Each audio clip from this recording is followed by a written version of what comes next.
So let's see if I can make a video without somebody terrorizing me with their vehicle in some way, shape, or form, or somebody doing something inappropriate around me. I've been trying to do that for 10 years with these videos, and it seems like everybody's focused on doing something evil. So, again, we have here Lincoln Park Zoo. As you can see the sign, it says Lincoln Park Zoo. It's the green banner, and then the sign with the giraffe on it. Well, animals don't like the hot sun. And so, the best time to go to the zoo is in the morning and late afternoon. Midday is actually when the animals like to stay out of the sun. But they have indoor and outdoor sanctuaries, which is very smart by the zoo. So you can go to the indoor side and you'll see the animals on the indoor side. But they try to stay cool. Remember, the animals have thick skin, and it's a defensive measure. So that thicker skin means they tend, even in Africa, they tend to be very heat sensitive. And so they avoid the sun. So if you know anything about Africa, and I've been to Africa, that animals aren't as active during the warmer times of day. But the zoo bridges the gap by having the ability to walk into the buildings and see them on the inside. But again, even with the inside, they tend to not to be active. If you go to the Animal Kingdom in Disney World, understand that. And they even tell you that, it's this time of day and they stay out, so the lions will be under the trees and that in shade, and it's kind of hard to see them because they somewhat blend, obviously. And so, understanding this, it's things like in SeaWorld, there's natural times to go to the Shed Aquarium and that, because they have a natural circadian rhythm when they're more active and less active.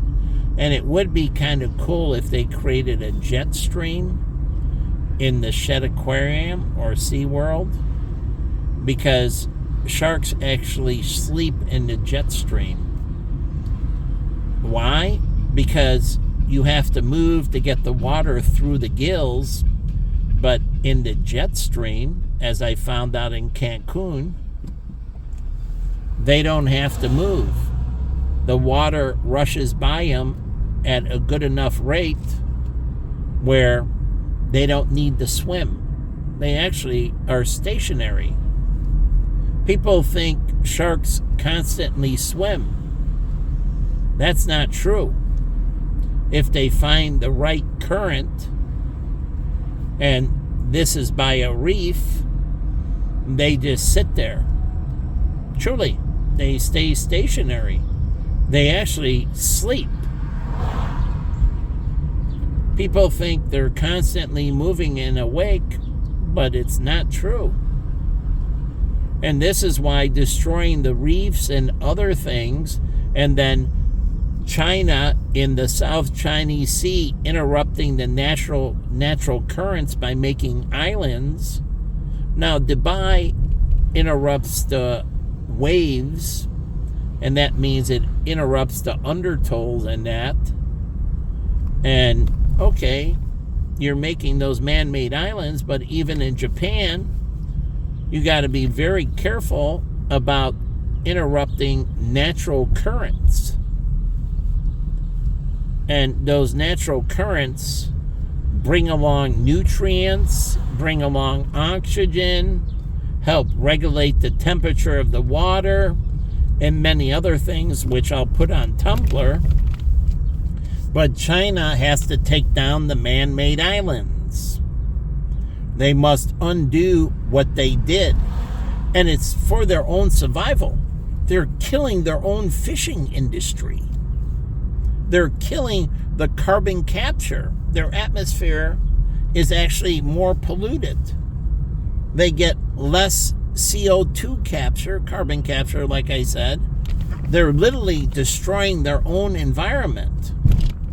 What they did was done out of complete ignorance, lack of knowledge. Once they understand, I would think they would change their stance on those islands. And now they have an aircraft carrier, and the islands were made to project force, but you don't need those islands. This is why we have bases in Guam and that. Those are natural islands, or the Marshall Islands and so on. We didn't create them. We didn't interrupt nature, but we should have never did the nuclear testing in the Marshall Islands. But yeah, that's where they do the King Kong and Godzilla movies and so on. Because the radiation, energize, and you get these super huge animals. It's good science fiction. Most of the time, it kills everything. Like it does with humans. High doses tend to kill everything, not make it super grow. It tends to kill. So, it's great sci-fi, but the true actions are not to create super monsters. The true action, it eradicates everything. So again, it's a little different. But just speaking of the zoo, that again, it's incredible, and it's wonderful zoo. I love going to the San Diego Zoo, and I visited different zoos, and I love the zoos. It's just, I hope they're being more and more humane to their animals. Truly, they should have, zoos should be for, we have human rights, well, animal rights. And you have PETA, the People for the Ethical Treatment of Animals. And that could be PETA, the Ethical Treatment of Animals and Aquatic Life, at another A. So it's PETAA or PETAA, but it's PETAA. And they should get into Aquatic Life PETA. So People for the Ethical Treatment of Animals and Aquatic Life. So PETAA. And they can work with zoos and the Shed Aquarium, and they can talk about these environments and truly bring them in, researchers in that. And PETA can fund research at the Shed Aquarium, Lincoln Park Zoo, Brookfield Zoo. Truly, they can fund research to build out this humane treatment. So again, they should be building this out.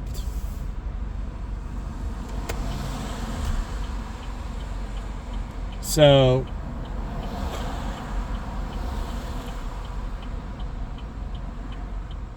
anyways, beautiful morning on the beach, but I think PETA needs to add Aquatic Life and another A, and then funding research for,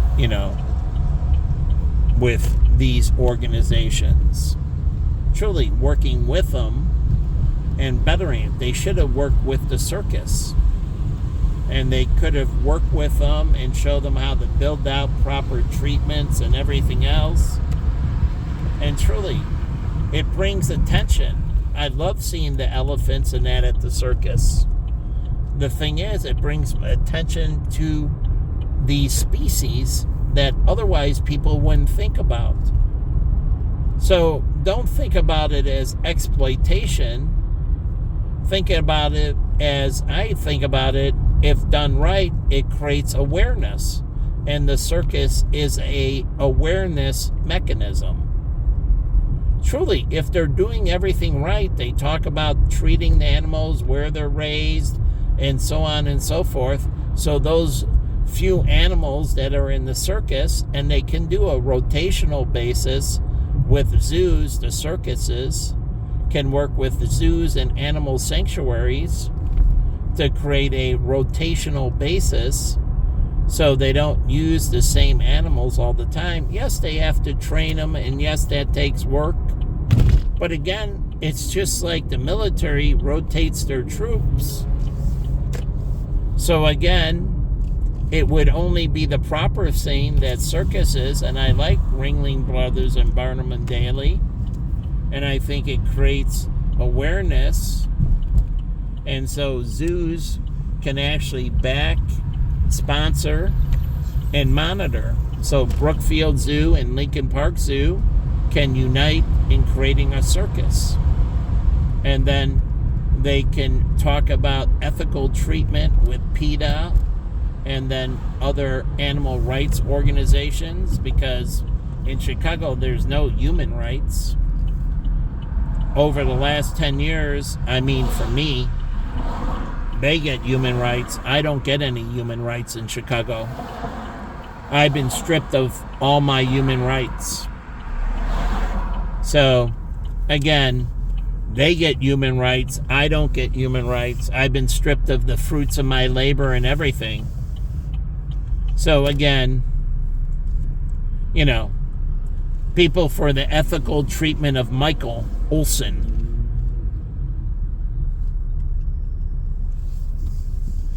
I would start this organization, and I want the zoos and that to put a percentage of this intellectual property into an organization that creates people for the ethical treatment of Michael Olson.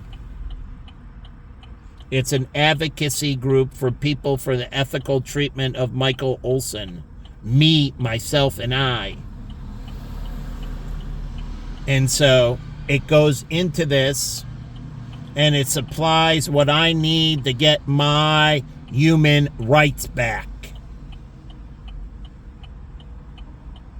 And anyone who violates me, they go after ruthlessly to destroy them.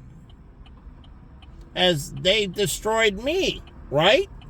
As the Bible says, the fruits of your labor. And that's an eye for an eye. So as you stick a needle in my eye, one should be stuck in your eye. So again, as you violate my human rights. So I want them to do this and go after these people ruthlessly, without mercy, as they did to me. Mercy means I would have never been experiencing any of this negativity. No mercy given, the Bible says, no mercy received. Eye for an eye. So, you've destroyed every aspect of my life. Literally every aspect of my life. So again, these are supposed to propel me and the protection of me. Not any other human on earth, but me. It's an organization solely set up and funded for my benefit and my benefit alone.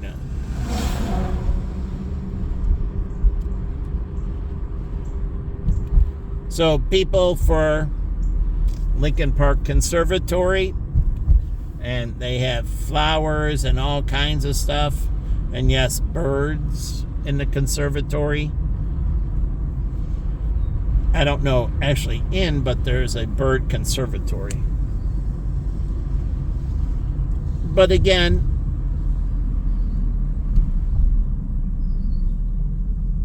I scratch your back, you scratch my back. I scratch your back righteously. I need my back scratched.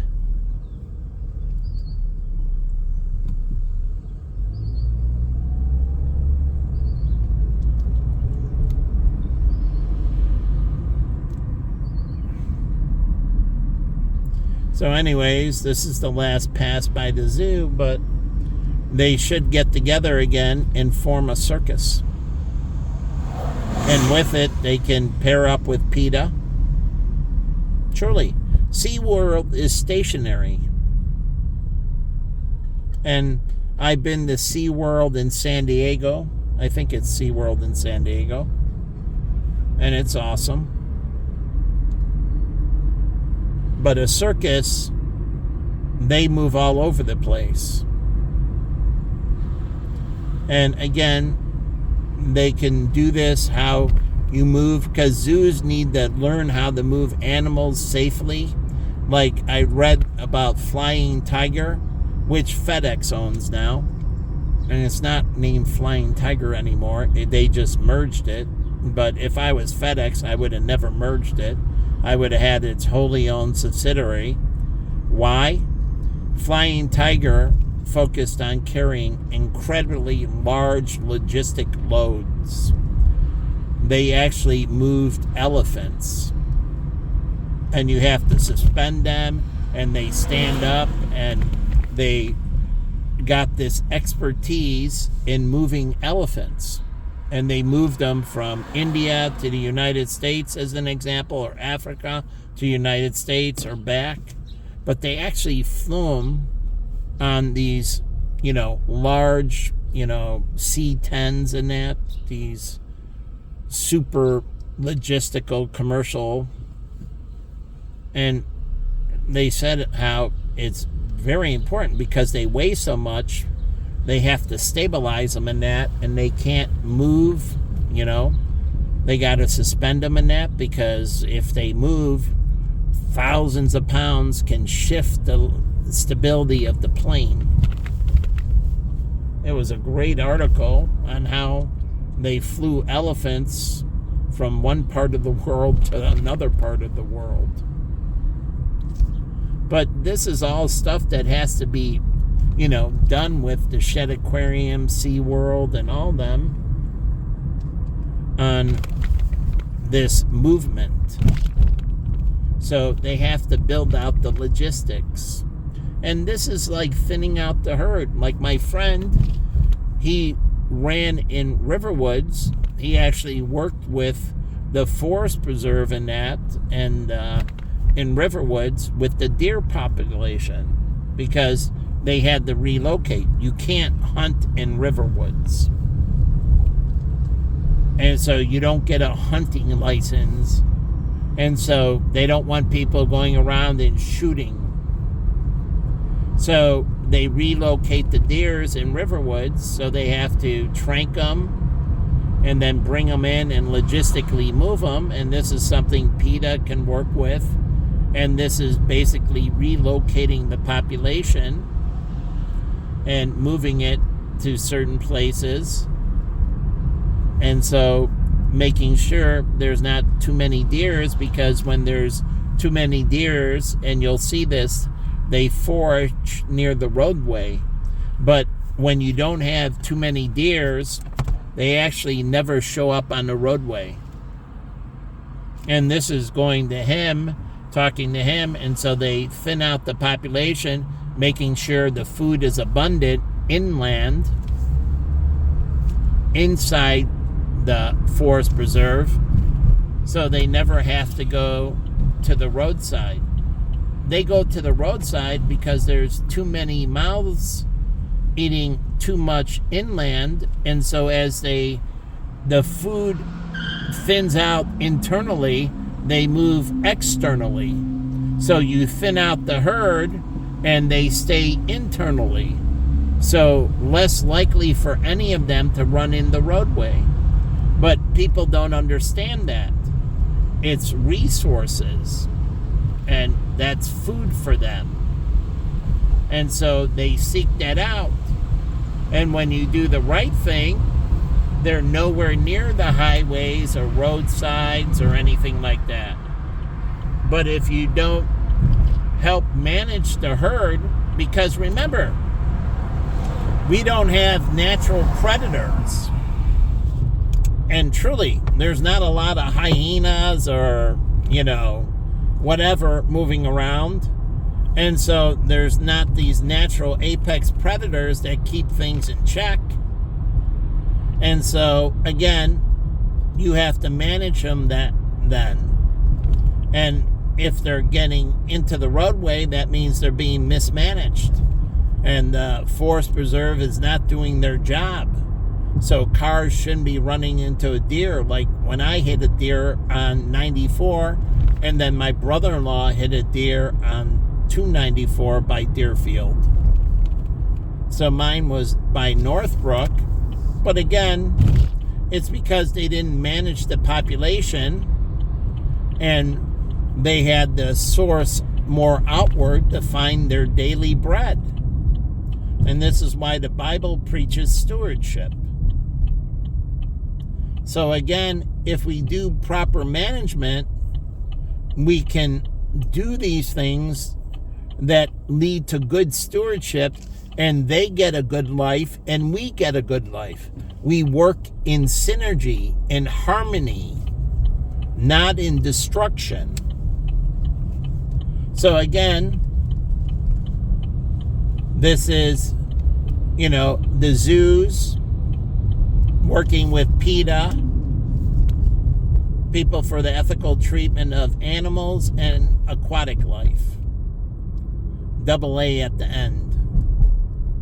But again, they can work with Lincoln Park Zoo and the Shed Aquarium and all that, truly, in SeaWorld, and start getting down management and everything else so they can truly live a life that is full and fruitful and free of stress and so on. Truly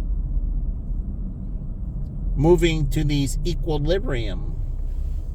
So again, I'll leave this here, but the Lincoln Park Zoo and Brookfield Zoo should unite with the Shed Aquarium and do this, and then the Field Museum can give its history, and then the Museum of Science and Industry can do innovation. And then eventually, if we find things off-world, then we'll need these stuff working with the planetarium. But the planetarium also tracks bird populations in that.